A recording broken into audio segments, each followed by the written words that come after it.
पहिलं नाटकाशी संबंध आला, अभिनयाशी संबंध आला तो माजलगावला. मी सिद्धेश्वर विद्यालयात होतो आणि त्या सिद्धेश्वर शाळेत आप्पासाहेब जिंदाबाद नावाचं नाटक करत होते आणि ते आमच्याकडे एक वेळापुरे सर होते, ते डायरेक्टर होते. अनिल कपूर जसा दिसतो तसे ते दिसायचे, केस फिस त्यांची. तर मला वाटतं त्यांच्या दिसण्यामुळेच त्यांना डायरेक्शन दिलं असेल असं आजपर्यंत मला वाटत आलेलं. पण त्या आप्पासाहेब जिंदाबाद मध्ये मी खराडे कारकुनाची भूमिका करत होतो बरं. आणि तेव्हा रंगमंच, माणसं, प्रेक्षक या विषयीचा काहीच अंदाज नाही. तिसरीतला पोरगा मी. तर रंगीत तालीम ज्या दिवशी होती, रंगीत तालीम म्हणजे नाटकाच्या प्रयोगाच्या आदल्या दिवशीचा प्रयोग. त्या दिवशीचा प्रयोगात फक्त आपल्या ओळखीचे, घरचे पारचे असेच असतात, त्यांच्या समोर तो करायचा. त्यांच्या समोर तो प्रयोग करताना मी इतका घाबरलो, एकाच ठिकाणी उभा राहिलो मी, मान खाली घातली, वाक्य आलं की फक्त हळूच वाक्य म्हणायचं. कोणाकडे मी बघितलं नाही, बोललो नाही, हालचाल नाही केली, काही नाही. रंगीत तालीम झाली. मी कपडे बदलत होतो. त्यावेळी आमचे गणिताचे कुलकर्णी नावाचे मास्तर, साधारण गणिताचे मास्तर असतात, त्याचे जाड भिंगाचा चष्मा बिष्मा, आणि पोरं हे मारण्यासाठीच असतात असा समज असणारे मास्तर. आताच्या काळात पोरांना हात लावता येत नाही, त्या काळात मास्तरनी पोरांना मारलं नाही तर मास्तरवर संशय घ्यायचो, अरे म्हणजे मारीत नाही पोराला.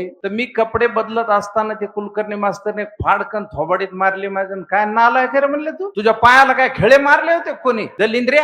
त्यांनी थोबाडीत मारायला आणि वडिलांनी आत यायला एकच गाठ पडली. त्याच्यामुळे वडिलांसमोरच हा अपमान झाला. मग वडील मला सायकलवर घेऊन जात होते घरी, उसाचा रस बीस पाजला, म्हणले चांगलं काम केलं तू. मला कळत होतं खोटं बोलायला, थोबाडीत खाल्ल्यावर काय चांगलं काम केलं. पण दुसऱ्या दिवशी जेव्हा नाटकाचा प्रयोग होता तेव्हा मला माझं वाक्य आलं की मी पुढे जायचो, एका हाताने पॅन्ट वर ओढायचो, कारण ती पॅन्ट दुसऱ्याची उसने मागून आणलेली, ती ओढायची, जोरात डायलॉग म्हणायचा. तर लोक हसायला लागले, त्या डायलॉगच्या पद्धतीलाच हसायला लागले. पॅन्ट वर ओढणं, माईक ओढणं हे त्यांना आवडलं.